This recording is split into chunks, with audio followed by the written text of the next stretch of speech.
உரையாடல் இலக்கிய கலைஞரின் இசை அமைப்பின் 7வது நிகழ்வு அம்சப்பிரியாவின் தானியங்களை உதிர்க்கும் சுவர் கவிதை தொகுப்பை பற்றிய ஒரு கட்டுரையாக எழுத்தாளர் பிரியம் எழுதிய தன் சுனையை வளர்த்து செல்லும் நிலம் என்ற இந்த நூல் வெளியீட்டு விழாவிற்கு வரவேற்புரையாற்றி அமர்ந்திருக்கின்ற அன்பிற்குரிய தோழர் பிரான்சிஸ் லியோ அவர்களே, தலைமை தாங்கி உரையாற்றி அமர்ந்திருக்கின்ற தோழர் ஜி தமிழ்ச்செல்வன் அவர்களே, நூலை வெளியிட்டு சிறப்பு செய்திருக்கிற தோழர் எம் அருணாச்சலம் அவர்களே, நூலை பெற்று சிறப்பு செய்திருக்கிற தோழர் சுகந்தி தாஸ் அவர்களே, சூர்யா திருமால் செயல் அவர்களே, அன்பிற்குரிய இளவல் செந்தில் பாலா அவர்களே,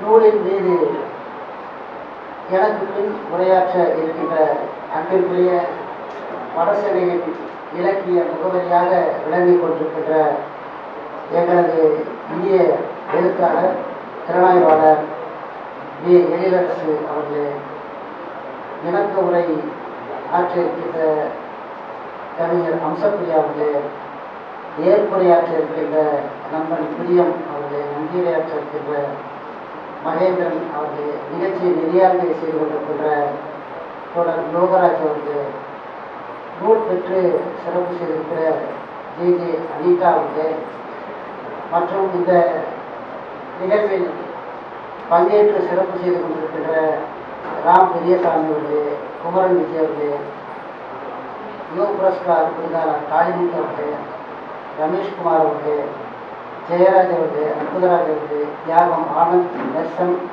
ஜிப்சி, சிவா, சூசிராஜ் அவர்களே, மற்றும் இந்த நிகழ்வுக்கு பங்கேற்றிருக்கின்ற எனது இனிய நண்பர் 28 ஆண்டுகளாக இனிய நந்தவனம் என்ற அழகிய இதழை நடத்தி கொண்டிருக்கின்ற நந்தவனம் சந்திரசேகரன் அவர்களே, எனது அன்பிற்குரிய நீண்டகால நண்பர் முனைவர் அகம்போடு அனீஷ்குமார் அவர்களே, அன்பிற்குரிய தம்பி ஆந்தரை பைரவி அவர்களே, மற்றும் இங்கே வருகின்ற இலக்கிய ஆர்வலர்கள் படைப்பாளர்கள் அனைவருக்கும் மனமார்ந்த மாலை வணக்கத்தை சொல்லிக் கொள்வதில் மகிழ்ச்சி அடைகிறேன். முதலில் பிரியத்தை பற்றி சொல்லியாக வேண்டும். பிரியத்தோட புத்தகத்தை பேசுறத விட பிரியத்தை பற்றி பேசுறது தான் முக்கியம் நான் நினைக்கிறேன். 35 ஆண்டு கால நண்பன், அதை விட என்னுடைய குடும்பத்தில் ஒருத்தன், அப்படிதான் சொல்லணும். எந்த நிகழ்வாக இருந்தாலும் முன்ன வந்து நிற்கக்கூடிய நண்பன். தாய்மண் இலக்கிய கழகம் என்ற ஒரு அமைப்பு வடசென்னையில், அதன் அமைப்பாளர் ஐயா அருமையாளர் என்பவர் திருத்தணி எல்லை மீட்பு போராட்டத்தில் ஐயா மாப்போசி அவர்களோடு சேர்ந்து போராடி சிறையில் இருந்தவர். அப்படியான அவர் தாய்மண் இலக்கிய கழகத்தின் மூலம் மாதந்தோறும் நிகழ்ச்சிகளை நடத்தி பல 100 கவிஞர்களை வளர்த்திருக்கிறார். அந்த தாய்மண் இலக்கிய கழகத்தில் சந்தித்து அங்கிருந்து புறப்பட்டவர்கள் தான் அன்பிற்குரிய எழிலரசு அவர்கள், பிரியம், நான் அனைவரும்.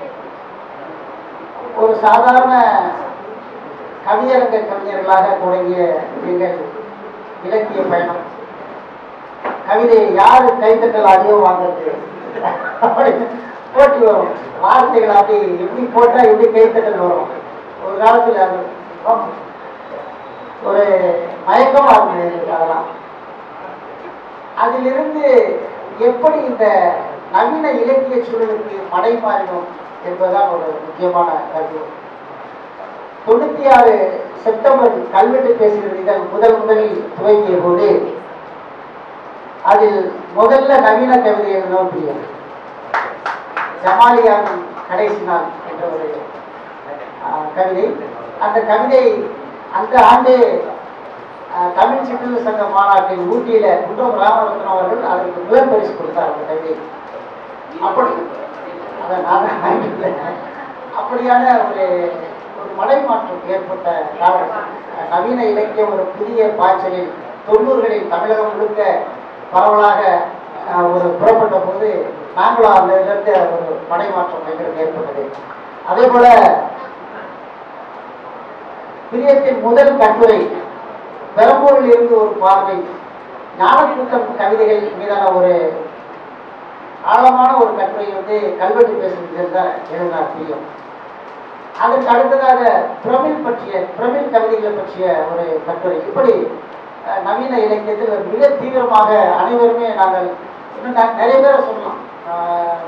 எழில், நாங்கள், தமிழ் கவி சூர்யா, அமிர்தம் சூர்யா, இப்படி பல்வேறு நண்பர்கள், விஜேந்திரா போன்ற நண்பர்கள்லாம். ஒரு சில நண்பர்கள் அந்த புது கவிதை ஐக்குவோடு அப்படி நின்றுவிட்டார்கள். வண்டை சிவா போன்ற நண்பர்கள், நண்பர் ராதாகிருஷ்ணன், செய்தி ராதாகிருஷ்ணன், இவங்களாம் வந்து ஒரு பக்கம். இப்படியாக எங்களுடைய பயணம். அப்போ கொஞ்ச நாள் கழிச்சு என்ன பண்ணா என்ன பிடிச்சி கொடுக்க ஆரம்பிச்சான். ஏன்னா புது கவிதையே எழுதிட்டு இருக்கிறேன், எப்படா நவீன கவிதை எழுதுறேன், எழுதுறேன். அப்புறம் ஒரு கவிதை எழுதுறான் பாருங்க, அவனே மறந்துட்டான். போய் அந்த கவிதையை எடுத்துட்டு போய் ஞானக்கூட்டத்தை கொடுத்து ரொம்ப நல்லா இருக்கு அந்த கவிதை, என்ன ஏதோ ஒரு விஷயத்த சொல்ல வராரு அப்படின்னு. அப்பெல்லாம் வந்து முன்னாடிட்டு இருக்கிறவங்க தான் எழுதிட்டு. அப்போ வந்து ஞானக்கூட்டனை பாராட்டினாரு கவிதையை. சரி, நம்மளும் நவீன கவிதை நாட்டை போட்டுருக்கேன் அப்படின்னு.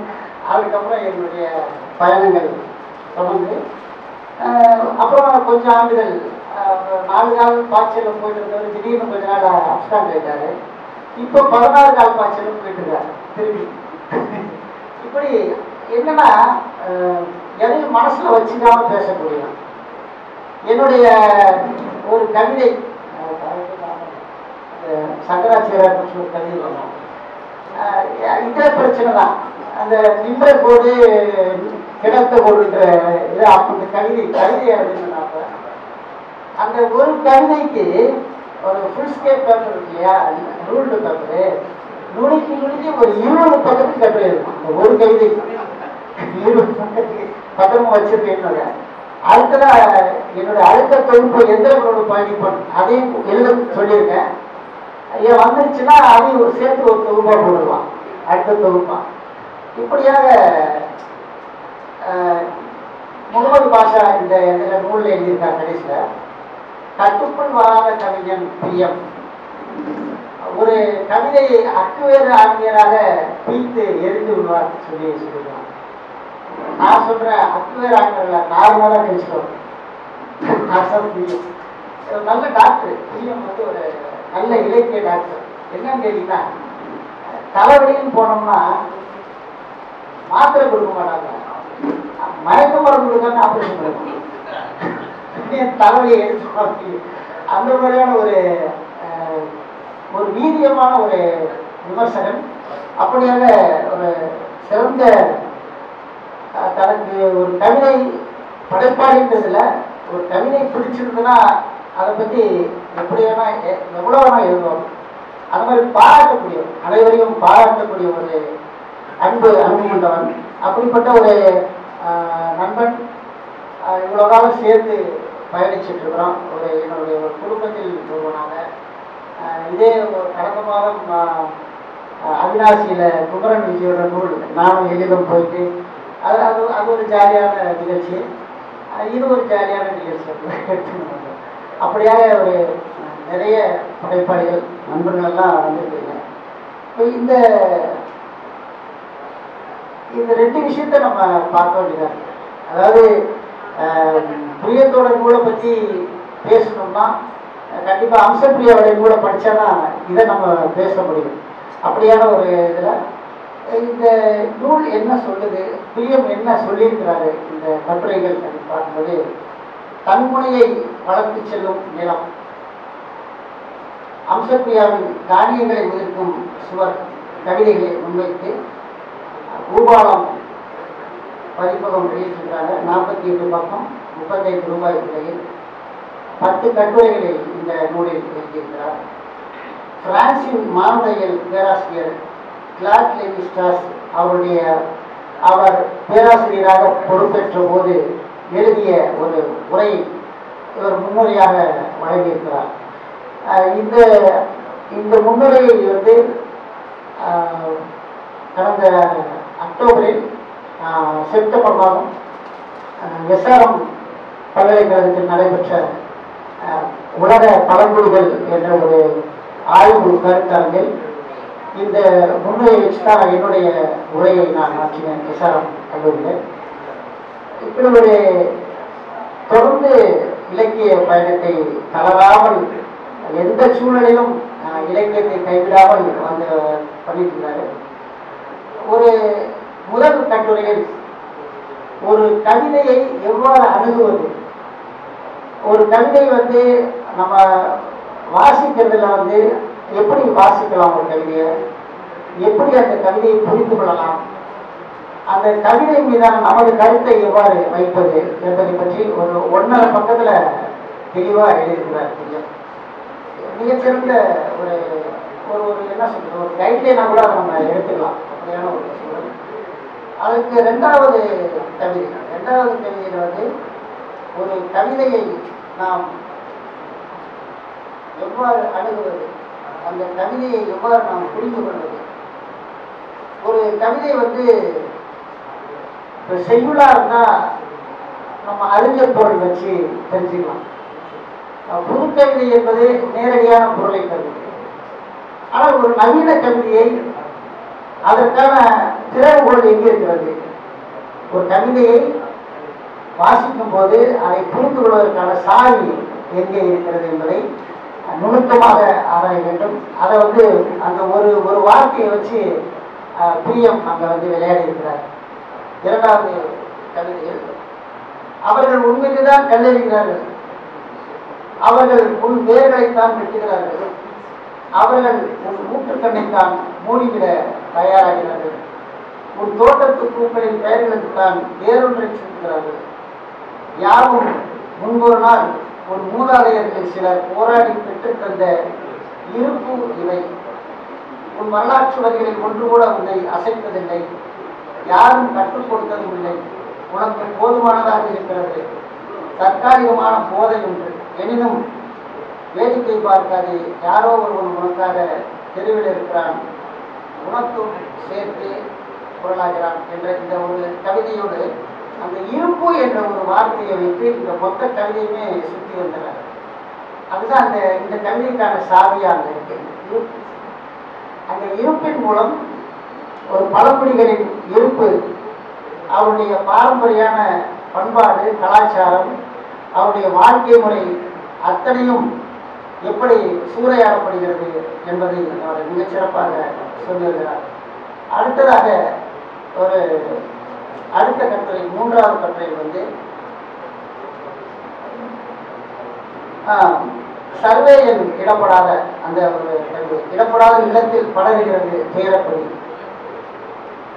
அந்த கவிதை அப்படியே போகுது. அப்படி ஒரு நிலமே இல்லை என்ற புத்தகத்தின் விதிகளை கூர்ந்து கவனித்த ஒருவன் எனக்கு ஒரு காதற்ற ஊசியையும் கொஞ்சம் சாம்பல் மூட்டைகளையும் உடையாக்குகிறான், நான் யாருடைய நிலத்திலும் வளராத கரும்பை சுவைக்க துவங்கினேன். அதாவது சர்வேயன் இடப்படாத நிலம் என்பது பழங்குடிகளுக்கான நிலம். இந்த பழங்குடிகள் எப்படியெல்லாம் துறக்கெடுக்கப்பட்டார்கள் தங்களுடைய இருப்பிலிருந்து, தங்களுடைய நிலத்திலிருந்து என்பதை வரலாறு முழுக்க நாம் பார்த்து கொண்டேதான் இருக்கிறோம். அமெரிக்கர்கள் செவிலியர்களை துரத்தியது, ஆஸ்திரேலியன் அபாரிஜின்களை துரத்தி ஆஸ்திரேலியர்கள் கொலை செய்து தங்களுடைய நிலங்களை விரிவு செய்தது. இன்றைக்கு கூட சர்தார் சரோவர் அணை கட்டுவதற்காக 2 லட்சம் பழங்குடி மக்களை வேரோடு தீட்டி எரிந்தது என்பது போன்ற வரலாறுகளை எல்லாம் இந்த கவிதைக்குள்ளே நாம் காணக்கூடிய ஒரு சாத்தியம் இருக்கிறது.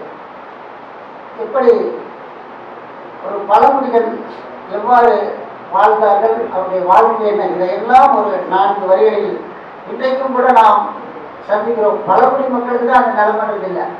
50 ஆண்டுகள் 60 ஆண்டுகளாக வாழ்ந்து கொண்டிருக்கின்ற மக்களை பல்வேறு கட்டிடங்கள் எல்லாம் மாட மாளிகையாக இருக்கின்ற பகுதிகளை எல்லாம் நீர்நிலைகளின் மீது ஆக்கிரமிப்பு செய்திருக்கிறார்கள் என்ற கோர்ட் உத்தரவை காட்டி மக்கள் இடித்து துரத்தப்படுகிறார்கள். தங்கள் வாழ்விலிருந்து 50-60 ஆண்டுகளாக வாழ்ந்து கொண்டிருப்பவர்கள் எல்லாம் துரத்தி அடிக்கப்படும் போது பழங்குடி மக்களின் நிலை இவ்வாறு இருக்கிறது என்பதை நாம் தெரிந்து கொள்ள உதவுகிறது. அடுத்ததாக 5வது கட்டுரையில் கவித்துவம் என்றால் என்ன என்கிறார்.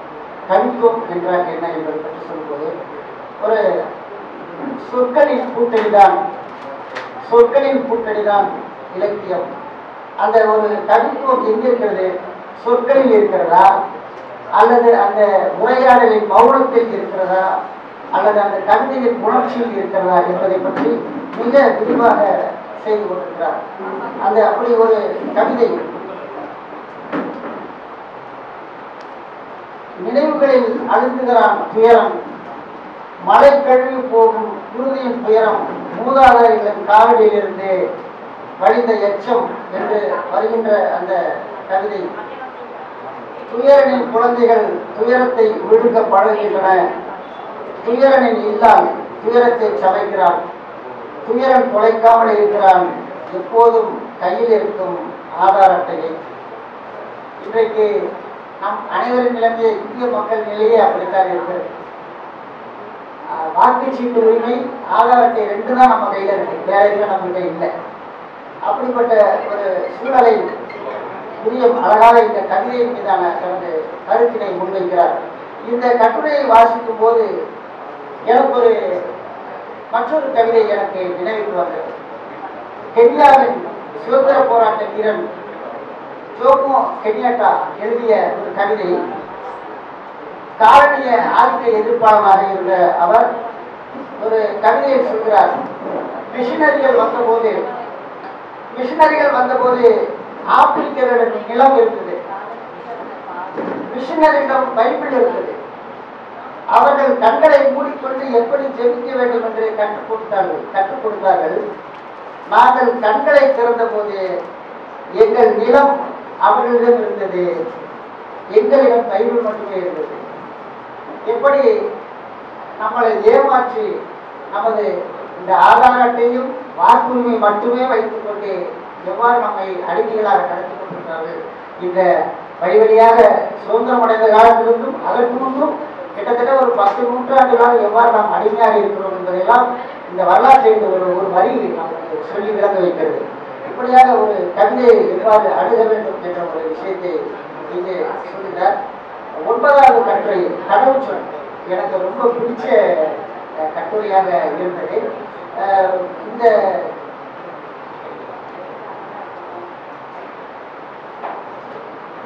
என் கடவுச்சொல் என்று ஒரு எண்ணை தந்தார்கள். ரொம்ப ஒரு பெரிய கவிதை. ஒரு கடவுச்சொல்லுக்கு எப்படி நாம் அடிமைகளாக இருக்கிறோம் என்பதை சொல்கிறார். ஆனால் பிரியத்தின் பார்வை ஒரு பார்வையாக இருக்கிறது. எப்படி ஒரு எந்திரத்திடம் ஒரு ஆண்ட்ராய்டு போன்றும் நாம் அடிமையாக இருக்கிறோம். நம்முடைய காகித மரமும் ஓலைச்சுவடி மரம் எவ்வாறு அழிக்கப்பட்டு இந்த ஆண்ட்ராய்டு போனுக்குள்ளே எல்லாவற்றையும் நாம் கற்றுத்தேர்கின்ற ஒரு அடிமைகளாக இருக்கிறோம். ஆனால் எவ்வாறு ஒரு அறிவியலை நாம் சார்ந்திருந்தாலும் யாரோ ஒருவருக்கு நாம் அடிமையாக இருக்கிறோம் என்பதை இங்கே தெளிவாக சொல்கிறார். இப்ப இந்த கவிதையை எனக்கு படிக்கும் போது என்னுடைய தனிப்பட்ட கருத்துனா, ஒரு வால்ட் டிஸ்னியுடைய அனிமேஷன் படத்தை பார்க்குற மாதிரி இருக்கு. திடீர்னு கடலுக்கு போறான், திடீர்னு தோட்டத்துக்கு போறான், இப்படியான பல்வேறு வகைகளை சொல்லும்போது இந்த ஆண்ட்ராய்டு போன் எப்படி ஒரு கடவுள் சொல்லிடம் ஒரு பாஸ்வேர்டை நம்ம மறந்துட்டோம்னா எவ்வளவு கஷ்டப்படுறோம். அதுக்கு பல கேள்வி கேட்டு அதுக்கு பல உள்ள போயெல்லாம் நம்ம பாஸ்வேர்டை கண்டுபிடிக்க வேண்டியதாக இருக்கு. இந்த பாஸ்வேர்டை வச்சு எவ்வளோ பெரிய கொள்ளைகள் நடக்குது, எவ்வளோ பெரிய திருட்டு நடக்குது, டிஜிட்டல் திருட்டு, டிஜிட்டல் அரெஸ்ட் என்னென்னவோ சொல்கிறாங்க.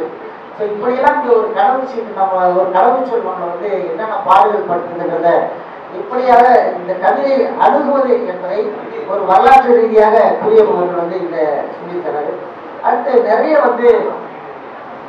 காலங்கள் நிறைய வந்திருக்கு இந்த கவிதையில்.